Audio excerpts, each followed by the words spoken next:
Hey guys, Chef Jojo with ECO, and on this episode of Shift Drink, we're going to do something a little bit different. We're going to celebrate the fact that we have 1,500 subs on YouTube, and that's so awesome. We never saw that coming, and the way we're going to do that is we're going to share a recipe with you from my family cookbook that goes back to when my dad was a kid. And as always, we're going to do this over a drink.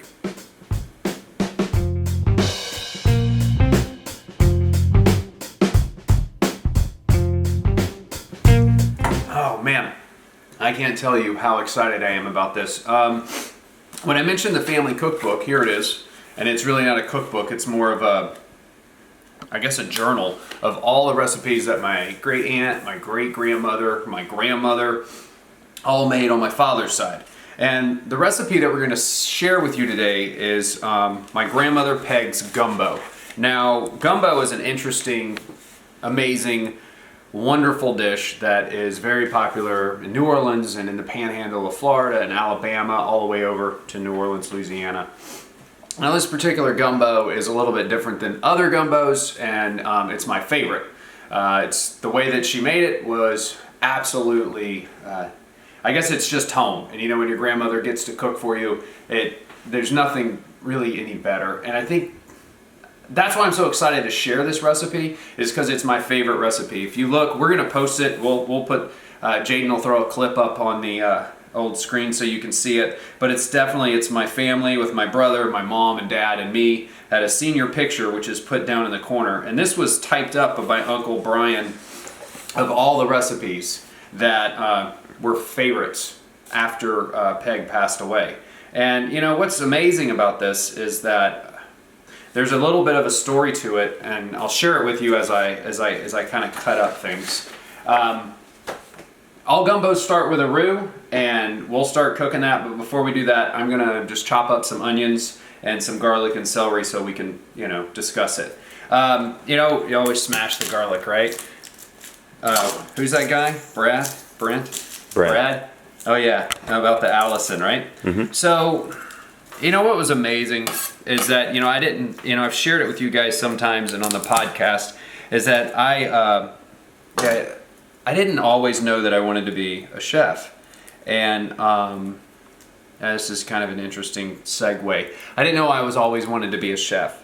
And I loved cooking, and actually one of the first meals I ever made when I was like 7 or 8 with my with Peg, she let me cook in her kitchen, which was like such a big deal. And then I get into high school, and it's right after I graduated is when she passed away. She passed away after I graduated from high school, and I remember going over to Mobile, Alabama. That's where my parents are from. And what was so cool about it is, it's just such an emotional story.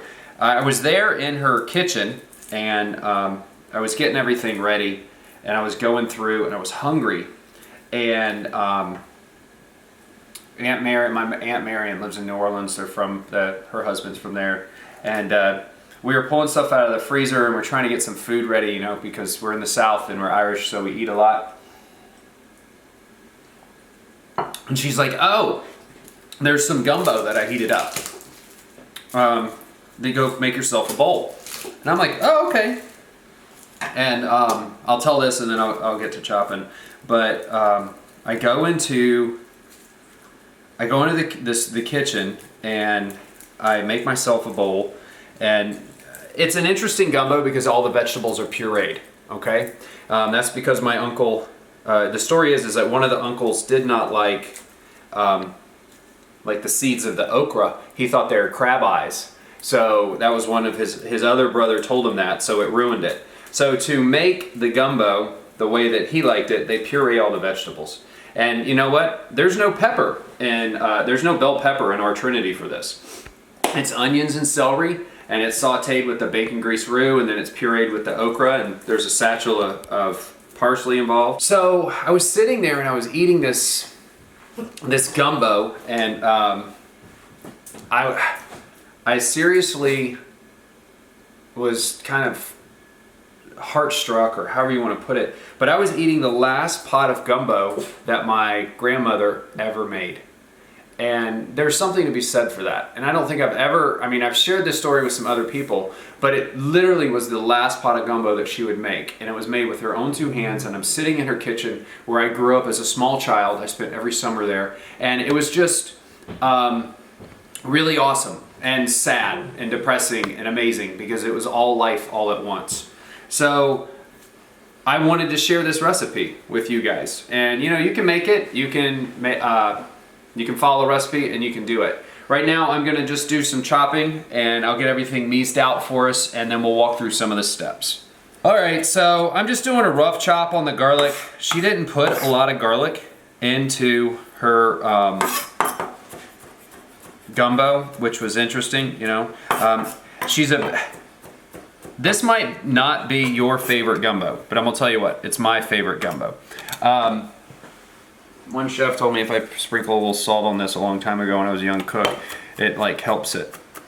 So there you go, a little salt on the garlic for the chef that gave me wise words a long time ago. I'm just gonna give it a little bit of a chop and I'm gonna put it on a side plate and call it a day. She liked fresh garlic, but she also wrote inside her recipes, which I loved, was like, if you can't find fresh garlic or use fresh garlic, use a tablespoon of garlic powder. So she was always, these recipes in this family cookbook are pretty awesome because they say things like 12 ounce can of crushed tomatoes or 1 box Jello whip. It's awesome. Anyway, I'm gonna cut up some onions and then we'll start to make the roux. All right, so I'm gonna put the 2 cloves of garlic that I kind of cleaned up over here on this plate. I'll set it on the side. And then, I'll just go ahead and dice up this onion. And, like I said before, it's not a big deal because we're gonna puree this. So it's really just a rough cut. Nothing too crazy. It's about 2 cups of onions. I'm just gonna make sure that they're all kind of even and that everything will cook about the same. Cool. Oh, we also need the celery. So I'll just go ahead and knock this out real quick too. The celery, I totally jacked this out of a veggie tray just a little bit ago for those dips and stuff that you get because I didn't want to run to the store. The crab and stuff, I went to the store earlier today. We got a store out here called 99 Ranch. It's where it's at. Asian market, so they had some live crab. I bought some live crab. As you see them there, I boiled them. I've already got my crab stock. One of the differences in this gumbo already that I'm going to tell you is that I add a little butter and to the bacon grease to make the roux, and I've switched out the flour. Our oldest son has celiacs, so we have to go gluten-free. So it's a little bit different on the roux. I usually end up having to tighten it up a little bit and use a little bit more flour, but I just use the 1-to-1 cup ratio. So here we go, we'll start making the roux. I've added 1 full cup of the bacon grease from this morning's breakfast, and I'll add the 1 cup of flour. All right, I'm just gonna add, like I said, I like to add a little butter to it. It's just something I did when I started making this. In my first restaurant, we had this as a soup. This particular pan is not my favorite pan, but it'll work. And then we add this. I like to add it. Now, roux should look like wet sand. It doesn't always look that way with the gluten-free flour, but we're gonna get there. It'll start to warm up. There we go.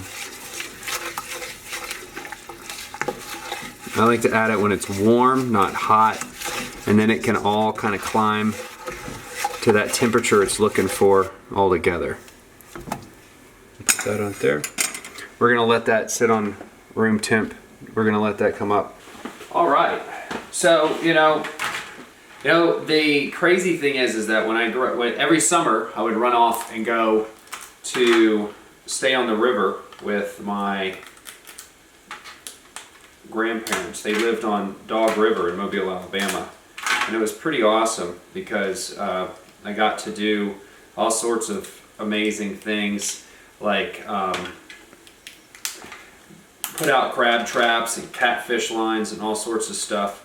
So it was always exciting of like the life on the river. And we got to do things like make our own, you know, one of our favorite dishes was to just get crabs and do like a crab boil or crab omelets. And so I bought some crab today, and you know, you just gotta, you don't want to eat this part, dead man's fingers or lady fingers, whatever you want to call them. That's the gills really. And then, you know, you break off the legs, and not to bore you, I'll go through and I'll peel and get all the meat out of these. I like to do it on a tray so I can keep all that, because that's the good juice right there. And then, you know, I'll go through piece by piece, and I will do things like get all this so we have some really good crab meat for our gumbo. Okay.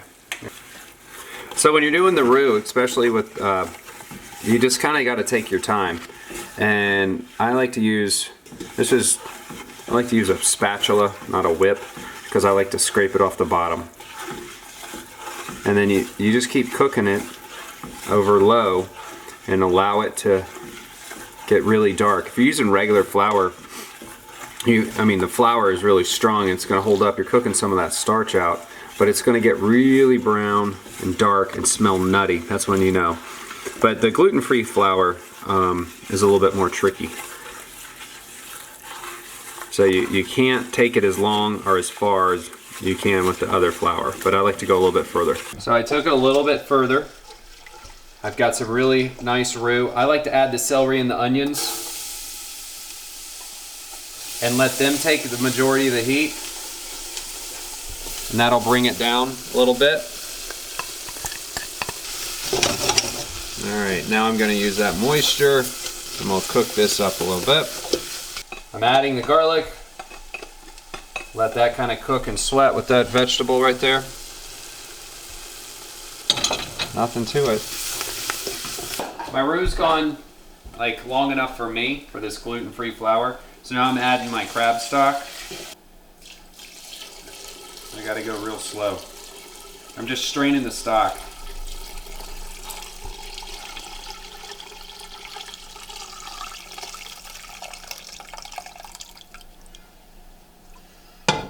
Just a little bit. The seasoning. Now I need to mix in the roux. It's not quite as dark, but we add Worcestershire sauce to ours. And I'm going to let this cook for about 30 minutes.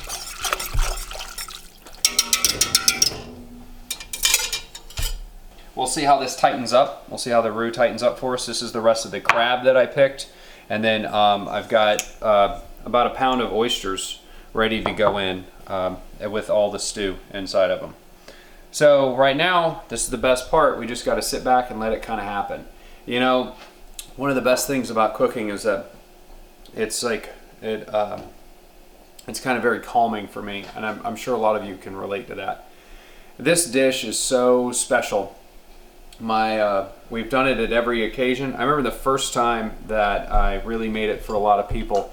I made it for my father's 50th birthday, and I bought like 3 dozen crabs. And I went over to Gina's apartment and I boiled all the crabs, and then I picked them until like 2 o'clock in the morning, and I stunk up her entire apartment. Her roommates hated me. But I made some really good gumbo, and I think the best compliment I've ever gotten in my life is that when my dad had it for his 50th, he goes, "That's as good as my mom's gumbo." So I'm glad I get to share this with you. So I know that you guys will probably have different gumbo recipes or a different way to make gumbo, but this is ours. All right, so one of the things that my grandmother always did is that she took a big bunch of parsley and she dropped it in, and she just let it simmer in the broth for about 45 minutes, but she didn't leave it. So as the broth is going, I'm just going to drop this down in it, and I'm just going to let it go, and she cooked that just like that. That's washed parsley for about 45 minutes. All right, so now that we've got the parsley in, I'm just going to pour in about 12 ounces of crushed tomatoes. right on this side. And then I'll stir that and we'll kind of let it simmer. And then I'll go through and I'll pull out all the parsley in about 45 minutes. You can already see that it's starting to tighten up a little bit. Alright, it's been about 10 or 15 minutes. I've got the brew going. I've got the gumbo going. The parsley's been in there. Now this is when I like to add the okra. My grandmother's recipe, you add all the vegetables at once, but I'm going to add the okra now. Because remember, our okra you don't see. And because the seeds of the okra actually scared my uncle, made him think that they were crab eyes. But after a little while, I'll go through and I'll pull out all the parsley, and I'll get all, and then I'll puree this, and that will be my gumbo stock.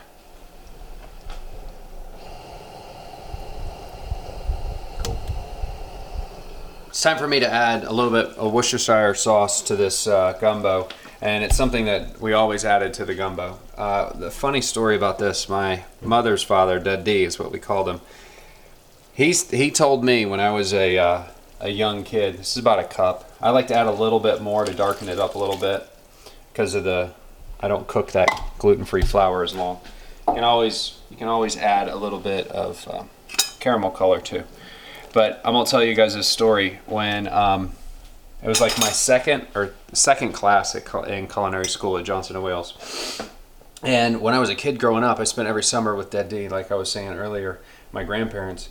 And he told me a story that this Worcestershire sauce got its name because this guy invented it in a diner, and this redneck or this southern guy came into the diner and he had the sauce on the table and he poured the sauce on his plate, and it was so good, the guy goes, "What's this here sauce?" And that was the joke. So here we are, fast forward 10 or 15 years later, I'm in culinary school, and one of the chefs goes, "Hey, does anybody know anything about how the Worcestershire got its name?" So my dumb ass goes like this, "Oh yeah, absolutely, I know." And I sit there and I tell him the story where the redneck comes into the restaurant and pours the sauce on his food, and he had never had it before, and it was so good. He goes, "What's this here sauce?" And the chef looked at me like I was a complete idiot, which sounds like I was. Anyway. All right, so I'm gonna start pulling the parsley out, and I just kind of spin it around. It pops up to the top. I pull out, let it wait, and the gumbo is still a little brown. It's not as dark. Don't worry about that. Stuff happens.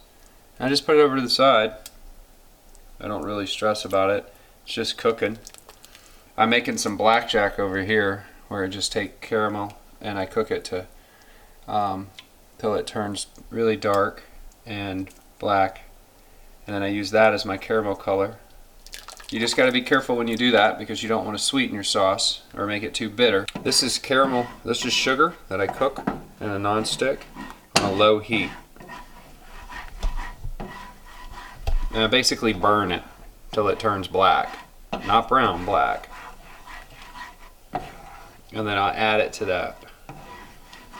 So you guys don't have to. It's a very long process, or not a long process, but tedious, if you will.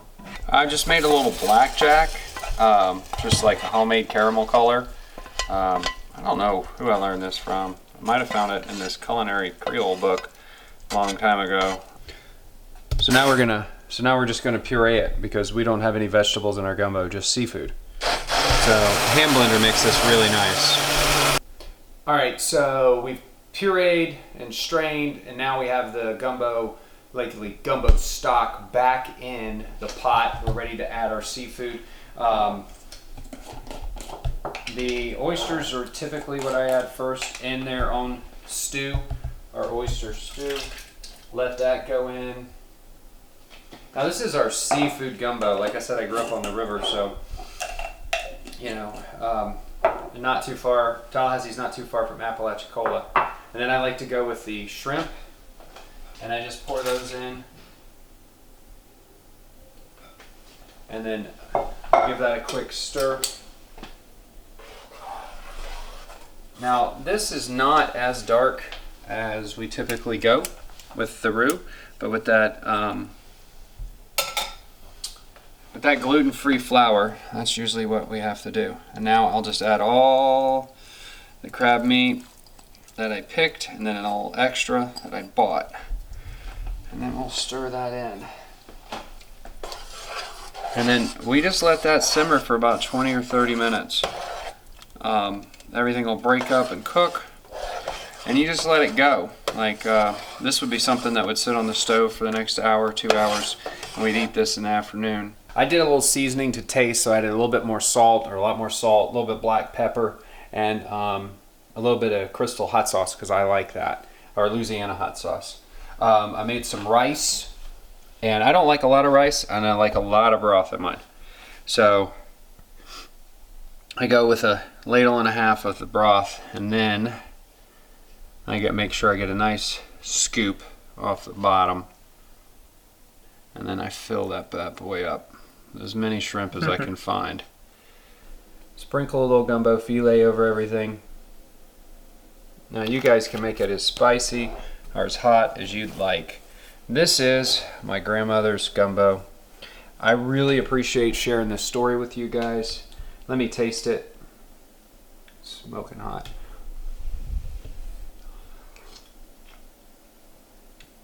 Oh, that's really good. I'm so happy that I got to make this today. As always, I'm Chef JoJo. I enjoyed sharing this story with you guys, and thank you so much for 1,500 subs. You can follow us on Facebook, Instagram, or Snapchat. And until next time, cheers.